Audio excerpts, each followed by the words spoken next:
Hi friends, ഞാനൊരു egg റൈസിൻ്റെ recipe ആയിട്ടാണ് വന്നിരിക്കുന്നത്. കണ്ടു നോക്കിയാലോ നമുക്ക്. അതിന് മുന്നേ സബ്സ്ക്രൈബ് ചെയ്യാത്തവർ സബ്സ്ക്രൈബ് ചെയ്യണേ.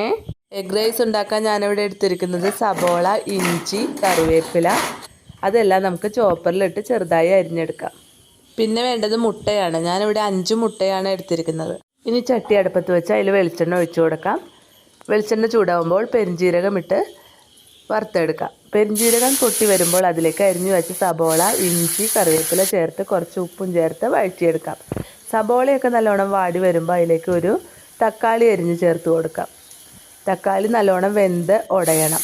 തക്കാളിയൊക്കെ നല്ലോണം വെന്ത് ഉടഞ്ഞതിന് ശേഷം അതിലേക്ക് ചിക്കൻ മസാല, മുളക് പൊടി, മഞ്ഞൾപ്പൊടി ചേർത്ത് കൊടുക്കാം. പൊടികളുടെ പച്ചമണമൊക്കെ മാറിയതിന് ശേഷം അതിലേക്ക് മുട്ട പൊട്ടിച്ചൊഴിക്കാം. മുട്ട പൊട്ടിച്ചൊഴിച്ച് നല്ലോണം ഇളക്കി യോജിപ്പിച്ച് വേവിച്ചെടുക്കാം.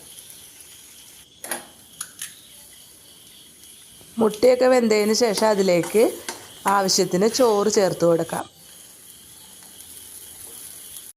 ചോറ് ചേർത്ത് കൊടുത്ത് ചോറിന് ആവശ്യമായ ഉപ്പും കൂടി ചേർത്ത് നല്ലോണം ഇളക്കി യോജിപ്പിച്ച് തീ കുറച്ചിട്ട് ഒരു 5 മിനിറ്റ് നേരം വച്ചാൽ സ്വാദിഷ്ടമായ എഗ് റൈസ് ഇവിടെ റെഡി ആയിട്ടുണ്ട്.